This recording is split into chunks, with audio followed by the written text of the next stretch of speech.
Hello, hello, hello, hello, hello, hello, hello, hello, hello. Good evening, Truck City. That's my new intro line. Good evening, Truck City. Good evening, Truck City. And what's Truck City today? Truck City today is it going from the Warsaw. We're going to Warsaw. We're going to Warsaw, which is a new... You know what that means. We bought the expansion pack! Be quiet. Chloe's trying to sleep next door. Oh, fuck, I'm sorry. I'm sorry, Chloe. Okay, we're taking flour, by the way. We're taking flour there. Yeah, how much of it? Let's have a look at it. How much of it? Oh, tons of it, I'm sure. Wow, look at all that flour. How much of it? Indeed. 19 tons of flour. That's a lot of flour. We're going to make a bunch of cakes. What are they making? 36,000 pounds. What's a Polish pastry?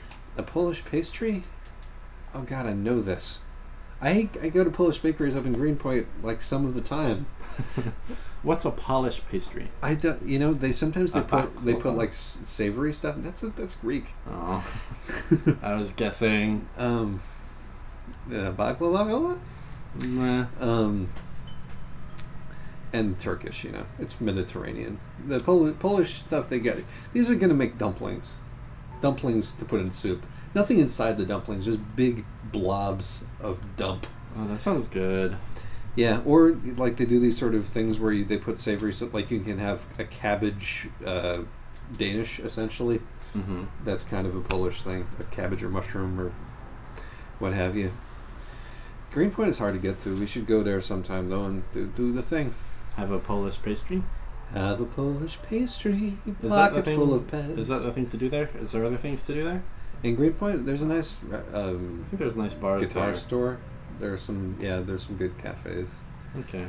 Some like families. You see babies and strollers. So it's like a Park Slope kind of place. I don't know if I've probably been, but it's less hoity-toity than Park Slope because it's not as near everything. It's kind of like way out in the distance.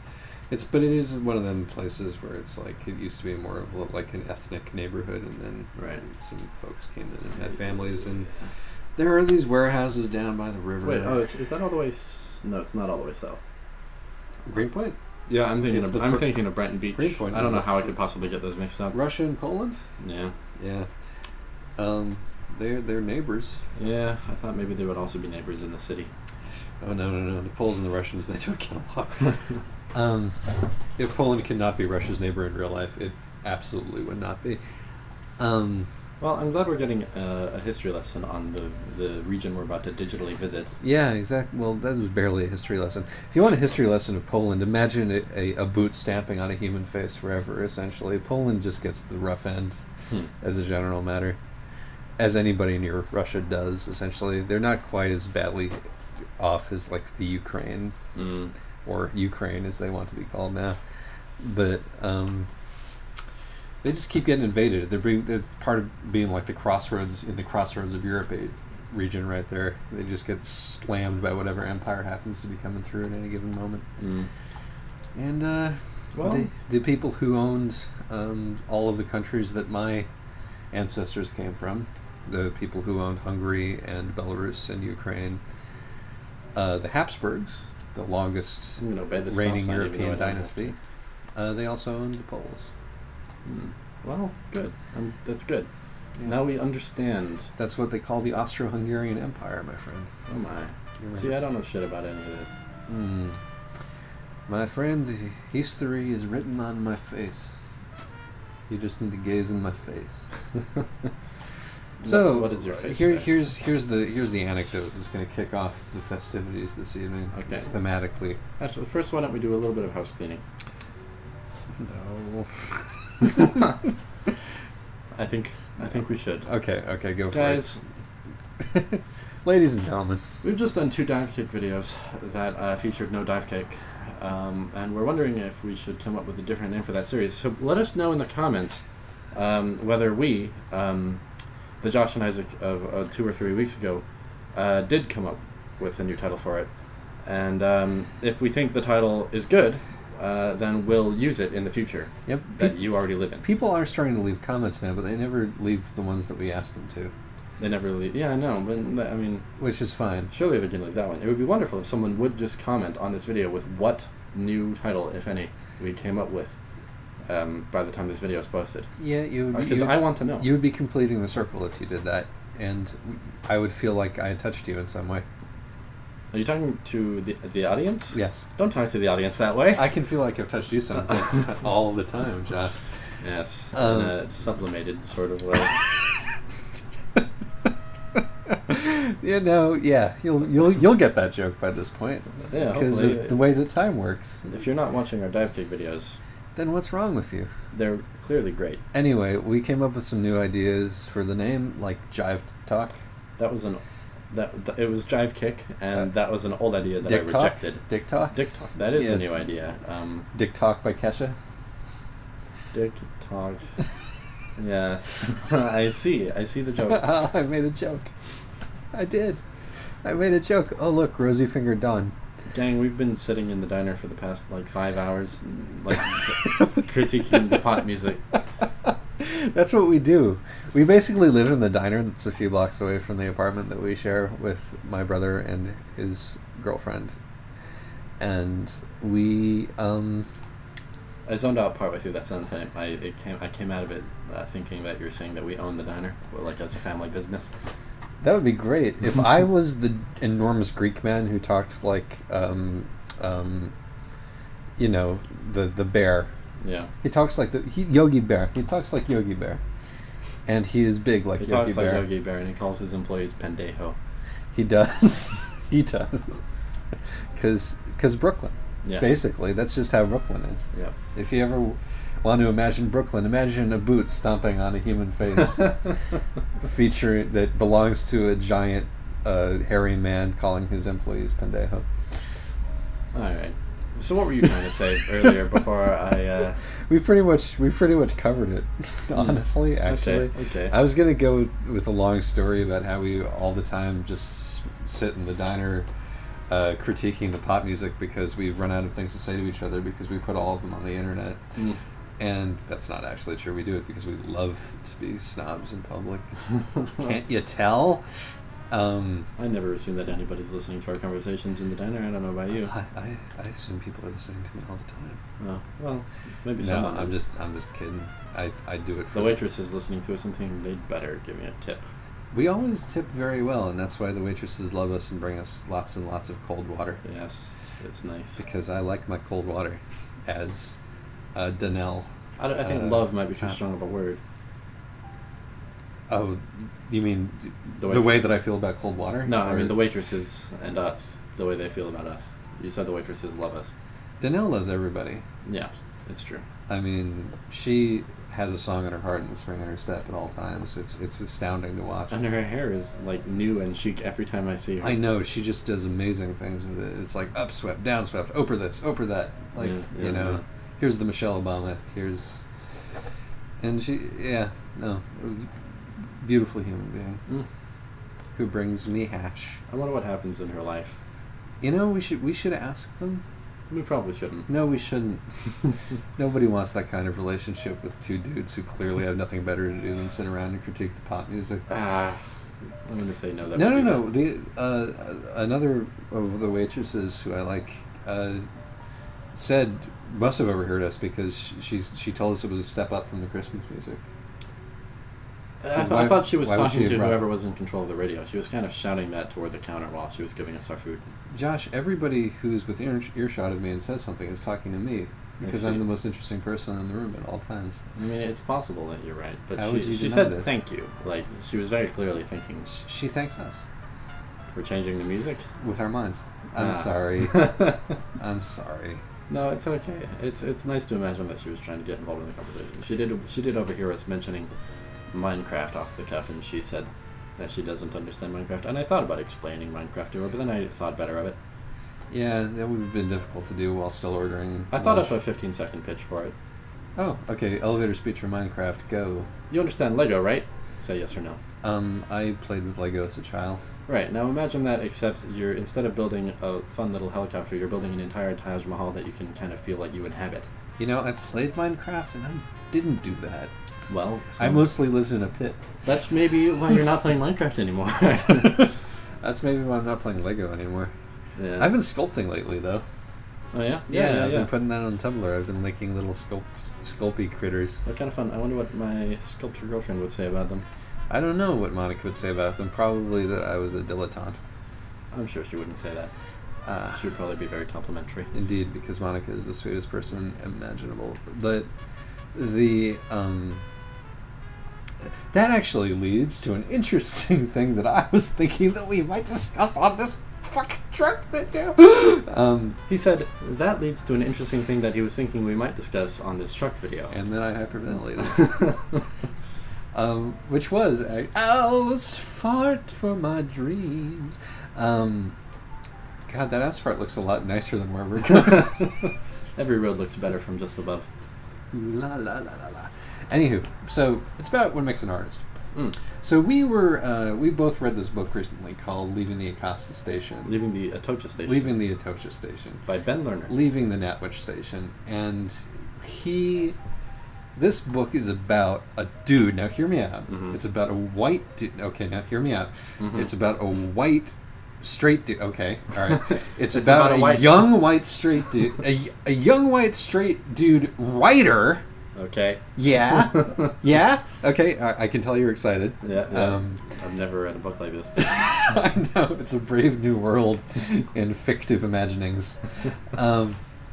Who is in a foreign country and has some relationships and smokes a lot and takes some drugs and has bad feelings about himself. Yeah. Despite this, it's a pretty good book. Right. I think it's actually pretty good.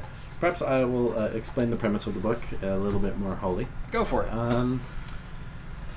You almost nailed it. The main thing is that he is living in Spain on a fellowship for his poetry, which apparently, to his perplexity, someone believes his poetry is worth awarding with cash and a whole life in Spain.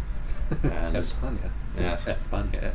And he's like trying to learn Spanish, but kind of lazily, and he finds that the things he says, while he believes they're bullshit, the fact that he says them in a broken enough Spanish that people are taken to believe that there's a greater depth. Right. I think you've gone beyond plot summary now, and I'm trying to get into the themes that I enjoyed about this book. Cool. If you don't mind. Well, actually, I kind of wanted to save that for a little while because I wanted to do another one and then maybe do that. Okay. Let's hit it. Okay. So, because the link that I was trying to make, right, was that one of the problems that this dude has is that he keeps waffling about whether he's an artist or not, like whether he's a poet or not. Right. Now, being a poet is a difficult thing to do, but it's kind of like being an artist in general in that there are two major qualifications, and this is my theory about what makes an artist an artist. Mm-hmm. And you should feel free to disagree with me violently, possibly physically violently. Okay. If that wouldn't involve crashing the truck. So if I disagree with you too strongly, I'll make you drive the truck. Mm-hmm. And after I get this, and after we get this out of the way, we can talk about the book itself and what we like and didn't like about it. Right? Okay. I mean, whatever. Okay, go. All right. So here, my two things that I think that make an artist. One, you got to either think you're an artist or pretend to think you're an artist. Mm-hmm. Two, you have to have some measure of basic competence. Mm-hmm. Now, the measure of basic competence that is required depends on the kind of art you make. If you're making representational sculpture, it's a very high level of basic competence that you need. If you're making performance art, you mostly just need to believe you're an artist. Okay, yeah. And you need to probably not crack, you need to be okay at performing. Well, this is basic competence, right? Sure. There is definitely a necessary skill set associated with each of these domains. Poetry may be the lowest bar of them all. Because that depends, though. Calling yourself a poet, yes, very low bar, but having anybody out there read your poetry ever. Notice that is completely absent from my definition of an artist. Okay. I don't think that you need an audience to be an artist. What I find is that most writers who are any good, hesitate to actually call themselves writers. Because they're not really doing it full time for the most part, and they're they were waiting for a moment to come where they say, I'm a writer now. and it just never really comes. Writing is a tricky one because writing, like, uniquely among these crafts is something that everybody does. Right. And I think that everybody thinks they can do it. Yes. Well, not everybody, but most folk. Yeah. And so, to call yourself a writer is implicitly to say, I'm better at this thing that you can do than you are. Yeah. Whereas if you call yourself a performance artist, people are gonna say I could do that, but they're not gonna think that you're like, you're making a different kind of bullshit claim. Yes. So, but I think the thing that I want to like stress is how important just the act of believing that you are an artist is in getting people to take you seriously as an artist. It's true. Just It's how all about it is like, I have a friend who's an artist. Right. He's a total artist. He's a complete fucking artist, this guy. Okay. I feel like I know all about him. Yeah, no, he's the genuine article, right? And like most of what I saw him do involved stuff that he thought to do that nobody else thought to do. Mm-hmm.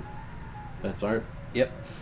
And it was just like very little skill involved in what this dude did. Right. Or does. But so much moxie. Mm-hmm. And like his moxie is undeniable. You get this, by this dude, you smell him, he is a pungent motherfucker. And you're like, yep, you're the genuine, you're the real McCoy. Because you are the one who made me watch you cover yourself in flour and berries. And you were compelling. I've never been compelled by anything like that. I'm guessing you have a high bar for that sort of thing too. I'm pretty, yeah, I would say so.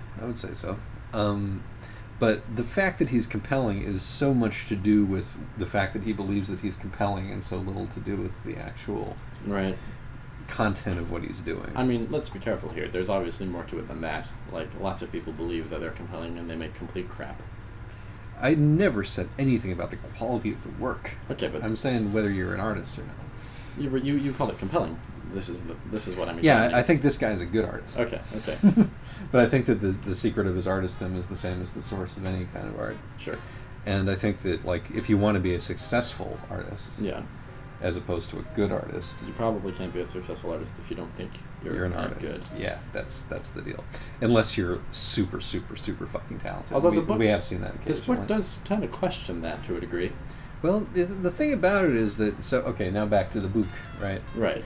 I mean, what happens in this book is that even though this guy thinks he's useless, not only in his language, but also in his work, and in most aspects of his personality, frankly, and he thinks he's keeping that hidden from everybody, but it's clearly he's not. Right. It's revealed to him by a character who is probably a little bit too much of a magical motherly figure. That everybody can actually see him for exactly what he is, and they like him anyway, and this is kind of the lesson he learns.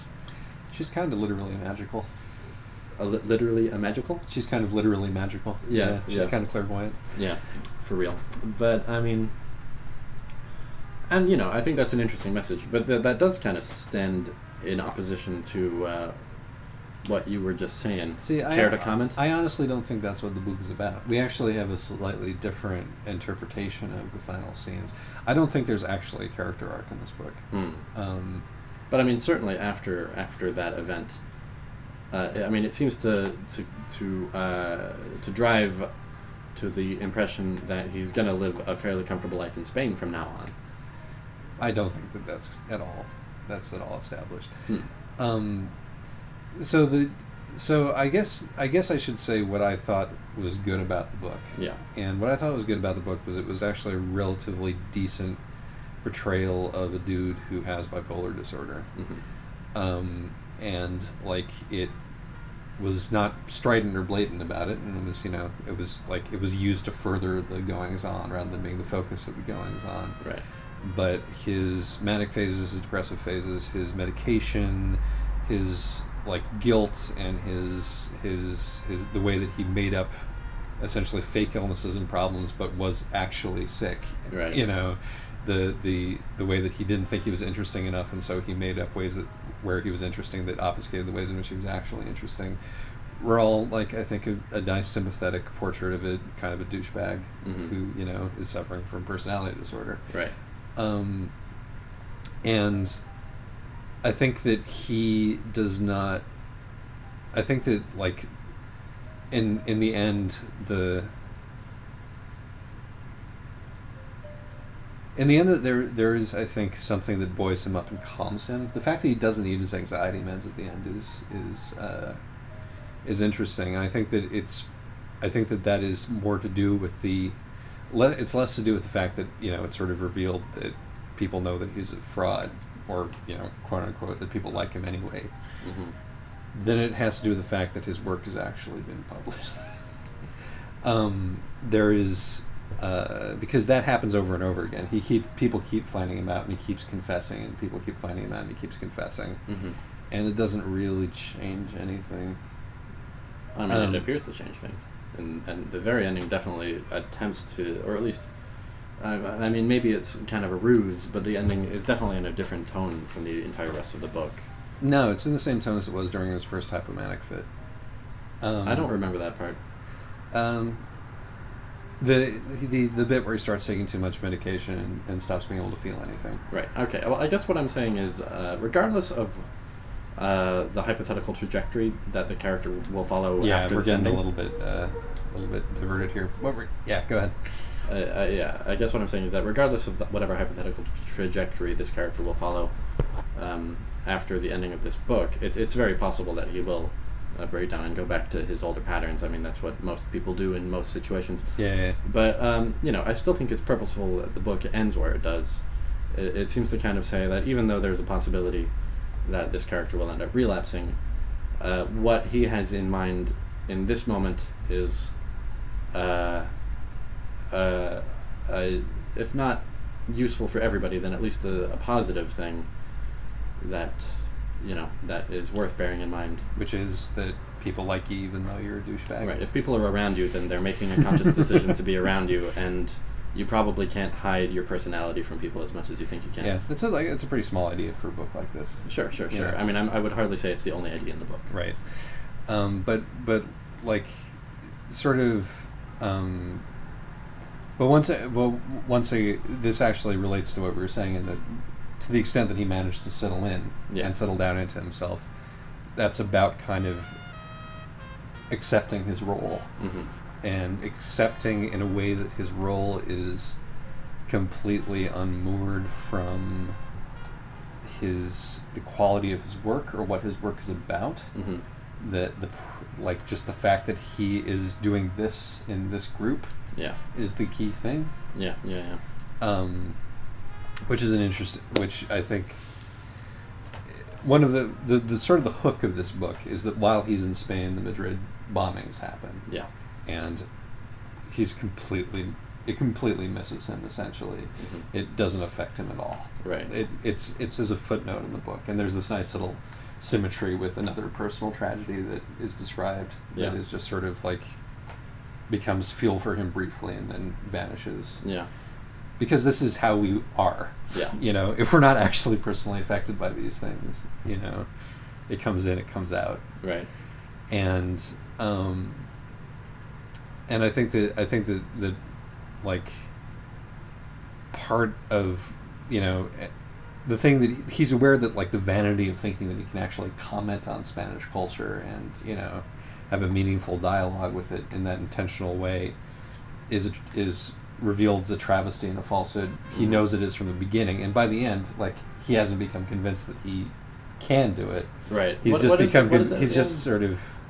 He just one of the things he's feeling good about at the end is that he will read the translations of his own poems, and his translator will read his renditions. I've never completely understood that.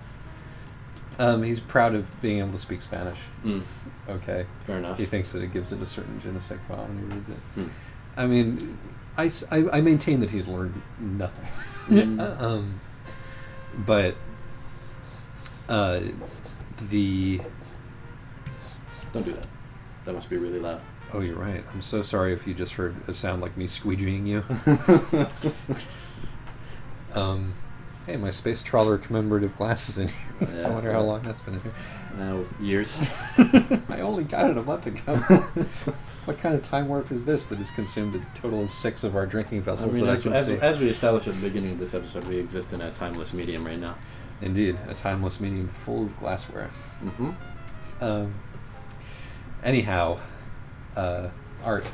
Art, yes. If you just believe hard enough and clap your hands and squint and yeah, so let's go back to examining that, because I feel like we kind of veered away. We didn't bring that idea to its fruition. Read this book like a majestic truck.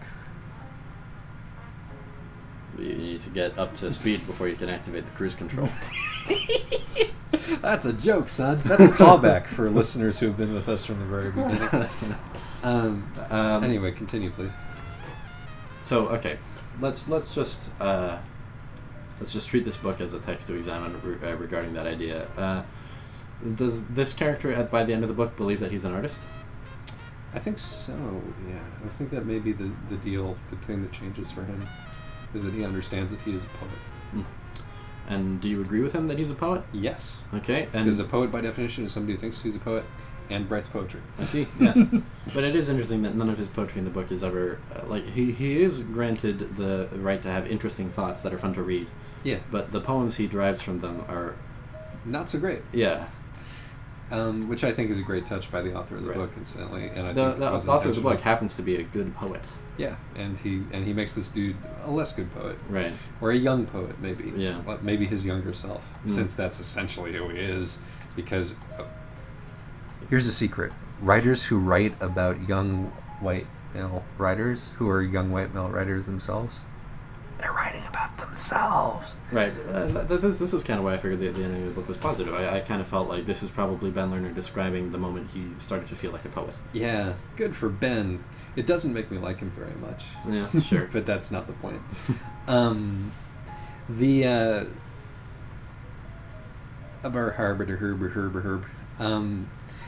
Yeah, no, I think that once again, it's like, in a way, the quality. I think that people. This is a thing that has been bandied about much. Like Ira Glass talks about the Valley of Suck, which is there's a period in your creative life where you're totally excited because you're young and you don't know anything and you're just making stuff, and then you learn enough about your craft to be able to understand that what you do is shit. Yes, I've encountered this, and that lasts for a long time because it makes it very hard to do anything or get any better understanding that you're shit. Right. And the only way to get out of it is to not be shit anymore. Right. You need to just keep plugging away. You just have to keep doing it and keep doing it and keep doing it.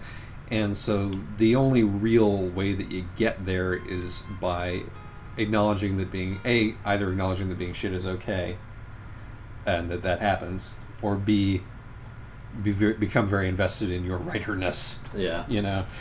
And have the shitness of the work be kind of an afterthought, as it is, I think, in this case. Like, right, you need to write stuff purely for the goal of getting better. Like, you can't plan on writing a thing that's good when you're in that valley. This guy's the poems that end up in this chapbook. A lot of them are poems that he wrote during basically a manic fit. And they can't be very good. Yeah, you know. And I've had some of my better ideas in manic fits. We're talking clinical mania. Let me just point out that we're talking about clinical mania here, clinical chemically induced mania, and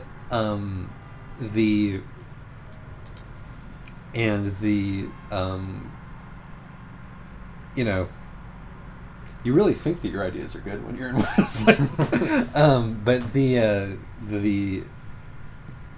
even if sometimes they require more lucid examination. Right, exactly. It's clear that he's not making the greatest stuff, and the poems that we do read are not great. But the people around, and it's also clear. I think that it's clear that, or it's certainly implied that the mother figure, his mother lover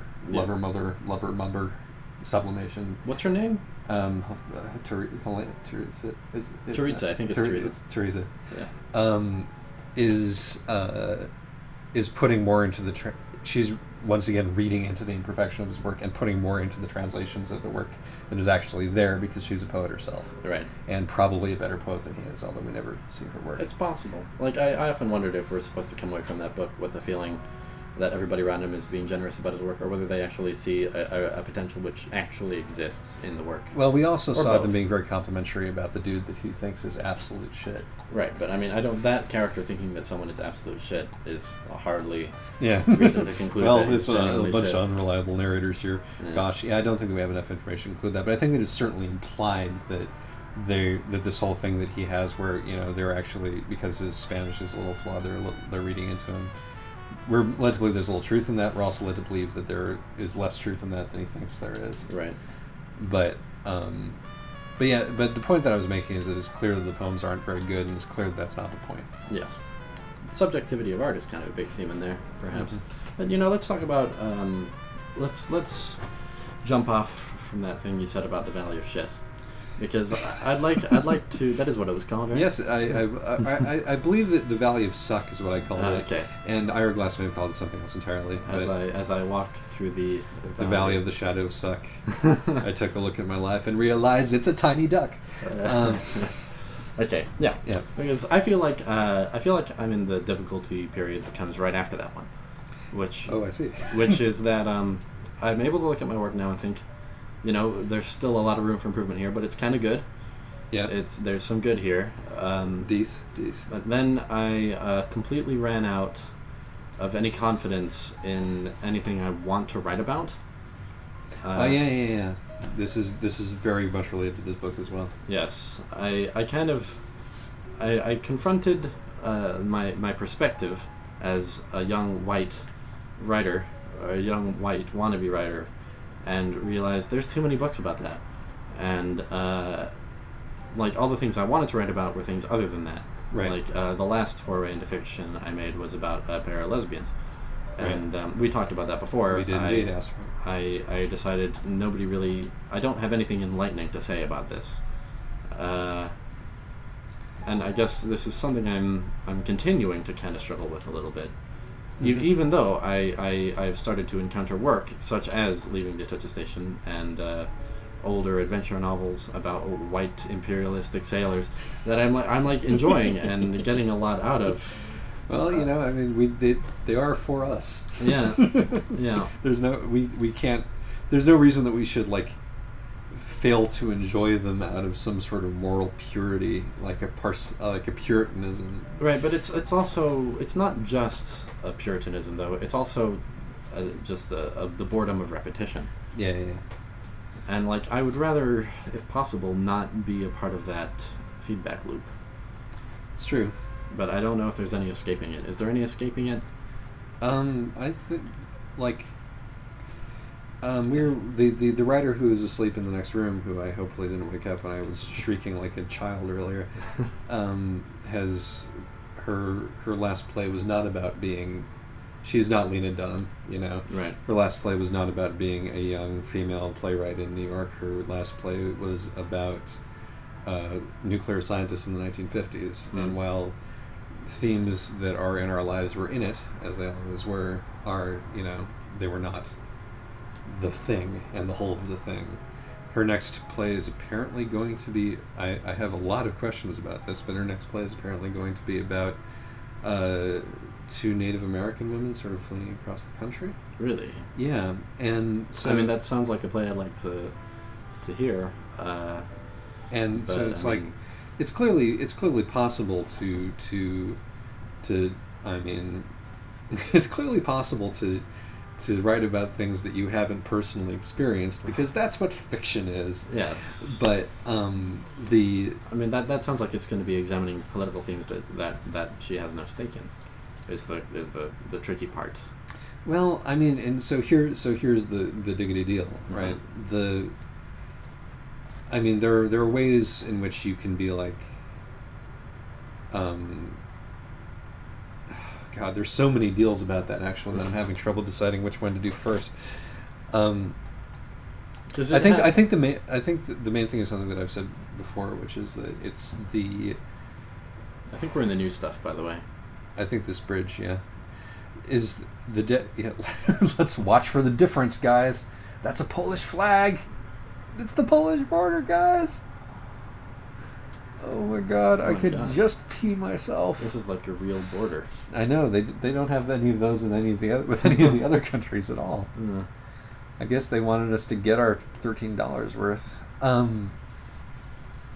Anyway. Oh shit, I should have... Okay, there's a rest stop coming up. Okay.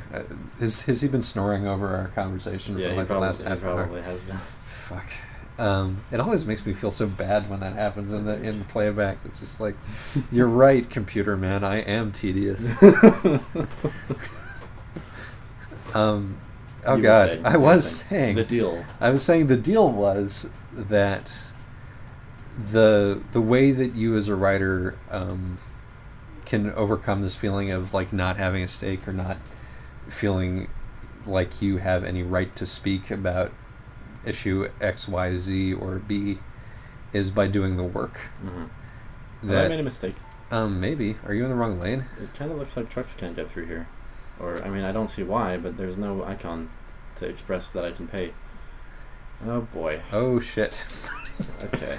Stuck in the fair lane again. I'm going to make it. This is going to be fine. Yeah, this is going to be fine. People are like, that guy. Yeah, it's closed. See that? Oh, God, wow. There's an X. That's terrible. Why would you do this to me, video game? Because it's true to life.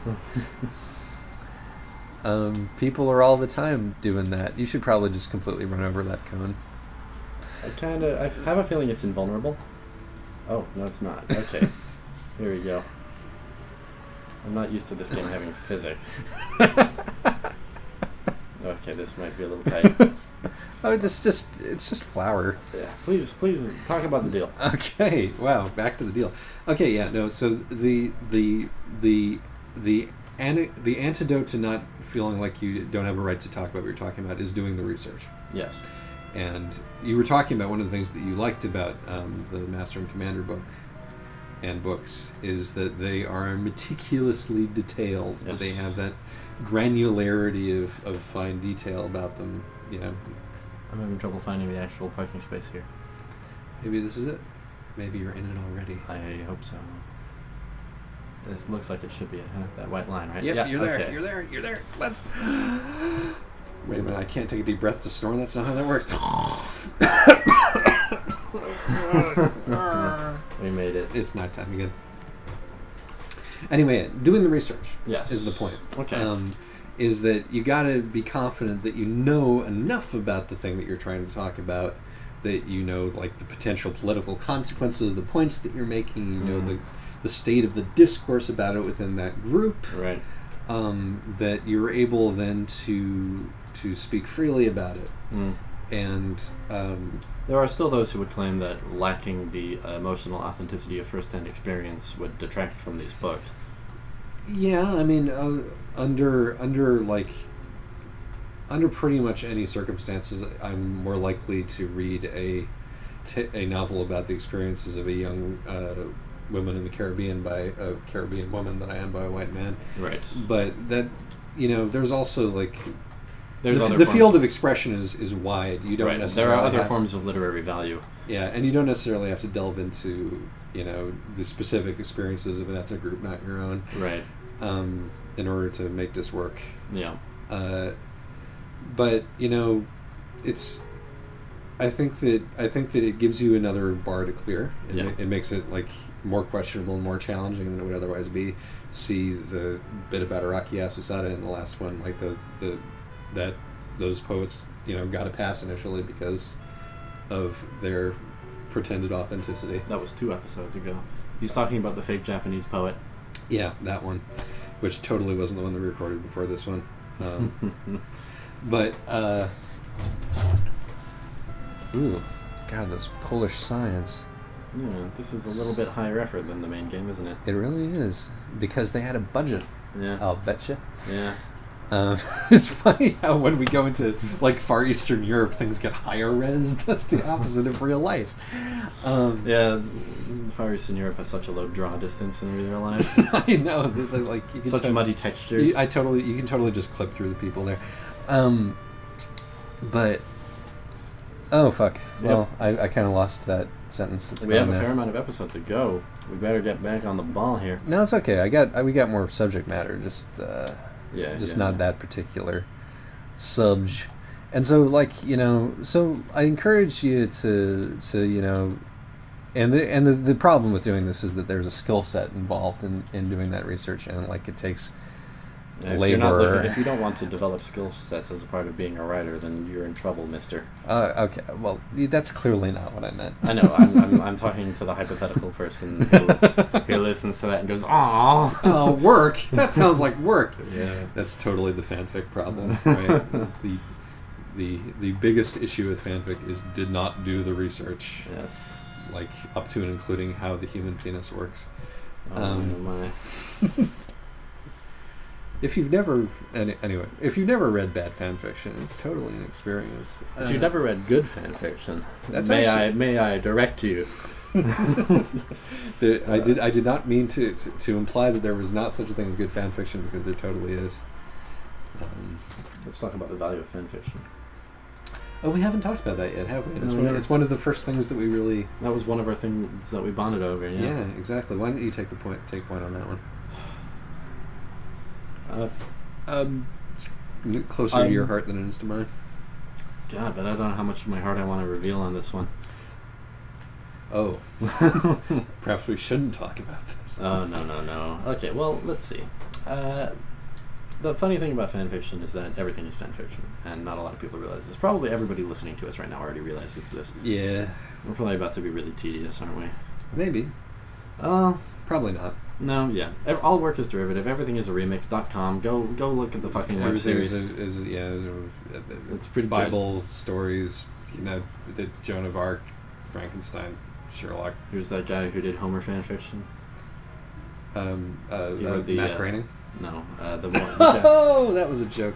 The guy who came right after Homer? Can't fucking remember. Yeah, but anyway, the doing fan fiction has been around since the time of the ancient Greeks, and back then it was just called storytelling. It's only a recent invention that it became frowned upon to write about other people's characters, and I'm really trying to remember who I'm paraphrasing right now, because I read something or watched something that said exactly this Just shit. go for it and give credit to Anonymous.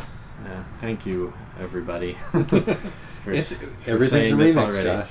Yeah, it's true. Everything, the concept of ownership of an idea is foolish. Yeah, but it's good to know who inspired what you're saying. Yeah, in case you end up quoting, like, Mega Hitler. Yeah, in case you end up writing a song that someone's already written. Tumblr's gonna be you and me, baby. Anyway. You and me, baby, we ain't nothing but plagiarists. So let's do it like they do on the Discovery on. Channel. I'm implying that the Discovery Channel are a bunch of plagiarists. I don't have any grounds for that. I'm not digging you out of this. Okay, what would you have done? Let's do it like they do. Nothing rhymes with plagiarist, Josh. Well, yeah, I guess Nothing But Mammals kind of rhymes with Discovery Channel. Yeah, I mean, except for the plural, but that's a pretty standard slant. On my way, bus. Okay, well, anyway. We're going to Krakow. I'm in Warsaw. It's interesting that fanfiction... I mean, I suppose the thing is that there's no curatorial system when it comes to fanfiction, right? So it's easy to think of it as all bad because it's so hard to find the good stuff. Yeah, I mean... I'm not okay, there isn't none, but... Right, but it's not nearly as robust as the problematic curatorial system we already have for regular fiction. Mm-hmm. And that kind of results in a lot of good fanfiction getting completely buried, never to be seen. True. And some bad fan fiction becoming scrubbed of its reference and being turned into international bestsellers. Yes, it's kind of fascinating, isn't it? Everybody should read the fanfiction you wrote about, I wrote? Yeah, the one about Rose and Kanaya tearing each other apart. That was a really good one. It's porn, though. Kind of. It's psycho porn. It's a good kind of porn. All right, fair enough. You didn't have to specify to everyone that it was porn. It's not like I was going to link it. I felt like I needed to specify that because that is what a lot of fan fiction is, right? Right. That is basically sort of the architectural structure of sites dedicated to fan fiction center around the relationships in them. Yeah, it's true. I mean, it's folks. There's a very specific reason for that, which is that the people crave that catharsis that the fiction never provides. Yeah. So they kind of create it themselves. It's kind of wonderful in a way, in a weird way. No, Like, I'm- fan fiction also has this funny way of like laying bare people's like weird fantasies. But in a way, that's cool. I wish to to strongly specify that that is not the case in the case of the story and myself. Right? No, you write your fan fiction from a tasteful remove I do from your indeed. subject matter. I do indeed. Thankfully. Although I really do want you to revisit the Lisa Simpson idea that you described to me. You know, it's. I'll show you some of the bits from that, and you will change your mind. No, I said revisit. Rewrite completely. It's an idea. It's an I idea hasten to add that wasn't porn. It's an idea with potential, great potential. I think we should combine our ridiculously meta fanfiction ideas into one piece of fiction, and the central ship will be Rose Lalonde and Lisa Simpson. Oh, Christ in hell! I'm see now the problem with fanfiction is that it's strong medicine. You know, the whole thing about providing yourself with that catharsis is that you're essentially running right to the part, like you're the rat running right to the pleasure button and just donking your nose against it repeatedly, so your brain gets full Absolutely. of endorphins, and that's pretty much what the Yes. you like. I think a brilliant writer, Urban Anchorite, who's a Homestuck fan fiction writer. The latest thing that she is doing is so just running up to her own mouse button and smashing it until she falls over. Urban Anchorite is kind of an unfortunate case study, I think, and but she's the best fan fiction author I've ever seen. She's incredibly talented, but I think something, and this might not be a completely accurate prognosis, but my feeling is that after she developed this giant following, her filter for her own work sort of diminished. And she just started going crazy with her dumber, frankly, ideas. Maybe. I think that part of it is just that what is fan fiction if not a place for you to explore your dumbest ideas, right? Once again, that's kind of the point. It's true. Of the way that this is drawn. That was certainly what I did with this Lisa Simpson idea, which I'll tell you about sometime, I'm sure. I hope you do. Yeah. I hope you do. Yeah. But regardless, you can't. It's like she's doing the twin thing of following her audience and indulging herself and. Right, but okay. What is this? What is fanfic if not precisely for that? Here's the thing with the crack pairing. The crack pairing. Yes. Here's the thing with the crack pairing. Do you want to define the crack pairing for those of us who are not sad? The crack pairing is when because every fanfiction is about a ship, which is a pairing of characters. There's really no exceptions to that for some reason. Ship is short for relationship. Yes, it's true.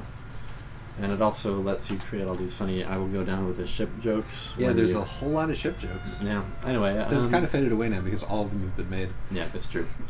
But the thing with the crack pairing is that obviously there's stuff to be written about with any pairing you can come up with, because for God's sake, you're the writer and you can characterize these characters however the fuck you want to. But the thing with the pairs that everybody already kind of thinks about is that everybody's already kind of thought about them, and one of the things that fan fiction can do somewhat uniquely is let the body of work that you're deriving from kind of do a lot of the legwork for you. Mm-hmm. And if the readers are already invested in a pair of characters that you're writing about, great. But what happens with a lot of crack pair fan fiction, for which there's probably a better word, is that rare pair is also yes. The author does none of that work and just assumes that everybody is going to be just as invested in this pair as the author, are. Well, it's like this is sort of another interesting thing about fan fiction, and I realize this is pretty discursive, but I think we're organizing our thoughts as we go on this. Yeah. Is that widespread appeal isn't often the point. True. More so than in a lot of fiction and a lot of art in general. like the fact that you're marketing for a very niche audience just to begin with, because you're already disposing of everybody who's not familiar with this work as your potential readership. And then within that, you're disposing of everybody who doesn't ship this pair as your readership. But I feel like that shouldn't be the way it is, I guess. I kind of like that as just a sort of, I guess it's hard for me to separate. As a place where that can be. You know? I mean, I guess it's hard for me to separate my... shit. We've lost the video. Hold on. I noticed that looked awfully yellow. Oh, jeez. Take my money, watch it burn. See the fun... God, where were we, Isaac? Yeah, we were talking about niche. Yes. Niche. I think it was you who was talking, if I'm not mistaken. Shit, we forgot exactly where we were. Yeah, that's a shame, because that conversation was so fragmented that it's going to be difficult to follow that trail of breadcrumbs. We could go back and listen to the recording. That's stupid. Well, yeah, we've had some thoughts about fanfiction. Yeah, we have. In general, I suppose we've exposed ourselves as people who like fanfiction. I don't think there's a shame in that. I mean, I think that one of the things that we haven't really expressed here are the particular strengths of fan fiction. And you want to try that? The particular strengths of fan fiction. Yeah. Yeah. I mean, one of them is kind of what I already referred to, which is that a lot of the legwork is already done for you, and so you can there's a certain there's something you can explore in like taking characters that people are invested in right now and just doing something wildly different. Absolutely. I think I would say that Soren Kierkegaard's Fear and Trembling is a particularly meta-heavy example of Bible fan fiction. So that doesn't really, the idea of taking a story or a theme or a trope that everybody is super familiar in and then exploding it is something that happens a lot. Right. Yeah, I mean that is another one. The entire Reformed Jewish liturgy is basically Torah fan fiction. But anyway. Yeah, I mean it's true. Like that is the other thing that fan fiction can do, is directly examine the cultural impact or, other factors of the work you're deriving from. Mm-hmm. What else? Well, I mean, I was going to say that at least the concomitant disadvantage that we talked about earlier, that people who are outside this particular story are not going to be able to access your work. Yeah. One of the things about it is that it is... you know what? I don't know, dude. What else is good about fan fiction? I mean, the two things we said were pretty broad, weren't they? Yeah. I suppose it's also that... I mean, we were talking a little bit about rare pairs when the thing fucked up, right? Like, yeah, Pokemon. Why are you rare saying? pair sounds like a Pokemon. Oh, rare pair. Yeah. Rare pair. Ah, lovely. I mean, the other thing there is that I guess. Oh, there's another one. There's one. Slash fiction. You made a really good Tumblr post about this a while back, about how slash fiction. Because like macho men tend to just straight up disapprove of it, it creates kind of an accidental safe space for women to just write about shit without men stomping their way in and trying to make the rules. That's true. I mean, I've seen fandoms go bad enough that like that post seems a little bit naive to me at this point, because there must be a I've seen these spaces been taken over by tyrannical women who are absolutely, who are absolutely blinkered and fascist about what is acceptable and what isn't. But yeah, and men too, presumably. But regardless, there is that. There is the fact. This is one of the concomitant advantages to limiting the scope of your target. It's good. I would say that it's a good format for deep work.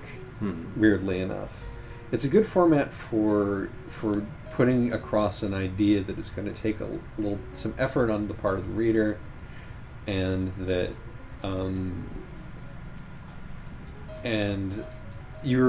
the fact that you're able to coast on the familiarity of the characters a little bit means that you have this vehicle for like an esoteric idea or a or a thought that might be like insurmountably challenging to put across in a way that people are going to be willing to wade through, or at least like particularly difficult. So it can be a way. It can be a way to work out ideas in a relatively safe, low stakes space, and to have people actually engage with them, discuss them with you, right, in a way that they might not otherwise be able to. Yeah. So this is. I think that there's always the danger that you will never stop writing fanfic, but I actually think that writing fanfic is good author practice. I agree. Yeah, I mean, if you want to be an author and you find yourself inspired to write fanfiction, for God's sake, don't resist that urge just because you're waiting for like some better inspiration to come around. It's not going to be good. Like, nothing you write is going to be good, whether or not it's fanfiction.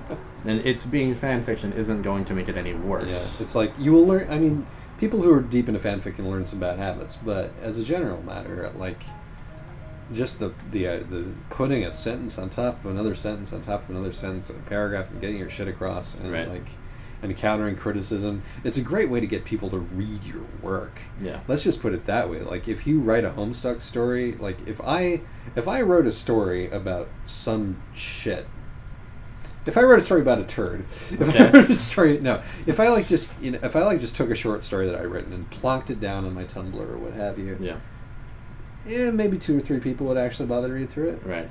Like, if I write just a little, if you write a story about a stupid turd little named story, John Egbert. if I write Turdstuck, the shit-based AU for Homestuck, then it's that fanfiction which has been like waiting to be written. It's the part I was born to play, baby. Then I am guaranteed that I'll get at least 100 views. Yeah. Right. I mean, if I can put 2 sentences together and I have a pairing in there which people are interested in. I mean, maybe not so much now as yesterday. Yeah, but there is an unfortunate side to this coin, which is that a lot of the people who comment on fanfiction are pretty sycophantic, and you're not going to get. You're not going to get like decent crit, but right. You're not going to get decent crit anyway from strangers. Yeah, it's just good to be read. Yeah. It's encouraging. Yeah, it's true. The encouragement is good. Right, and like there's this sort of looping back to what I was thinking of, like the strength of seeing yourself as a person who writes. Yes, is super important. Like, it's not a privilege that you need to earn. It's just a space of thought that you need to access as soon as you damn well can. Right, and I think that fanfic can be a good road to that. That worked out remarkably neatly. What did the fact that we're towards our destination now? The fact that we see Warsaw on the horizon there, the stately office parks of Warsaw. We've just about finished, and went nicely full circle. Yeah, exactly, and we went full circle, just like that. Now, what were we talking about in the first half of this video? Mostly the book. Yeah. There was some bullshit. Wow, that was a fluid conversation we had. I know. It's almost like that by doing this over and over. Let's congratulate ourselves. We're getting better at doing it. Like, this is a practice that has some skill involved. And now the people listening are thinking to themselves, that was just as shitty as all your episodes. You don't understand the craft. The craft of Euro Truck Simulator Talkie Fest. God, fucking Philistines. Yeah, if only people understood our art, Isaac. I know. I mean, like, if only people understood. This is a our way better city art than most of the others. Yeah. Look at that. It's like I'm driving up to Warsaw. Have you ever driven up to Warsaw? No. How do you know that? But I would imagine that it would be something like this. This is failing to violate my suspension of disbelief, shall I say? Yeah, I wonder what it's like in the daytime. Yeah. Yeah, no. This is like, I wonder if they'll like do an HD remix of Euro Truck Simulator. Of Euro Truck Simulator 2. It'll probably be called Euro Truck Simulator 3.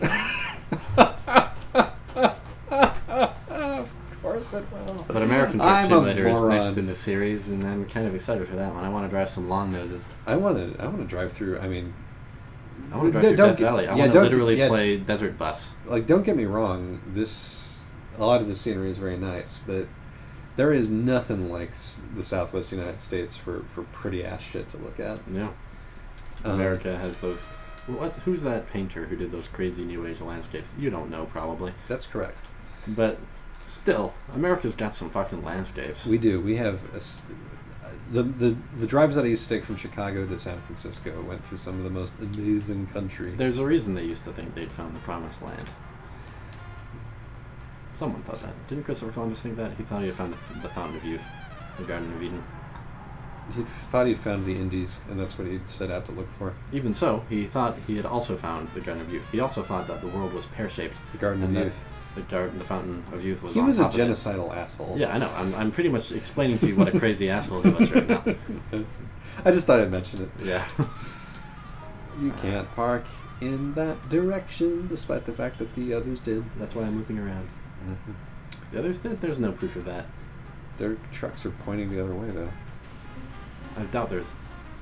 Yeah, there's no carriages there. No, yeah, see, that's the part the you're truck attaches absolutely to. right. You're I'm an bullshitting idiot, me. and I deserve to be, like, roundly chastised. Everybody chastise Isaac. Let us know in the comments. Why don't we do that thing like we did last time, where I read a poem while you're trying to park the truck? All right. I like that. You got something? There's this like fucking E. Cummings collection right here. Watch, I'm gonna open it to a random part. This is a tradition that we've started. Okay, good. Haha! Let's start a magazine. To hell with literature. We want something red-blooded. Lousy with pure, reeking with stark and fearlessly obscene. But really clean, get what I mean? Let's not spoil it, let's make it serious. Something authentic and delirious, something genuine like a mark in a toilet. Graced with guts and gutted with grace, squeeze your nuts and open your face. That was even apropos.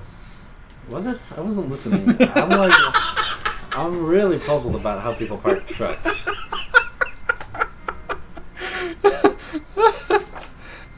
That was poem number 24 from... I'm starting to make some of the right moves. But it's not going to last. That's the thing. Yeah, it was... that was poem number 24 from No Thanks by E. Cummings, in case you're wondering. Alright. You should really give up. No. I'm almost there. I might read another one. Okay. I might actually get it this time, yeah. Alright. This is what you come for, right, guys? I think that at least one person does. Shit. I'm almost there for real. I'm gonna try this one. This one is written in dialect. Alright. Best of luck. I'll tell the world, I says. Oh, God. That's what it says. We'll tell the world, I says. Wow, that's pretty good how it makes you say it like that. Okay, keep going. Do you understand me? He is pulling his mustache, so he don't give a shit, I says. Oh, don't give a shit. Okay. Tom, I don't want to do it, but I gotta. Break yous. That's what he says to me. Now I ask you, who'll not make your heart sound green? I'll say so. Who'll spare looking? Thanks, Keith. Yo! Fuck. Thank Christ that's over. wait, we didn't damage the truck. I don't think I made any You mistakes. made no mistakes! See, this is a skill! I'm a professional! It's finally happened. I'm so glad you could all be here for this moment. This is... Euro Truck Simulator has achieved instrumentality. We are a real grown-up boy now. It's all because I paid the $13. Now the game is handicapping me hard. Alright, bye. No. Hmm? Bye. Bye.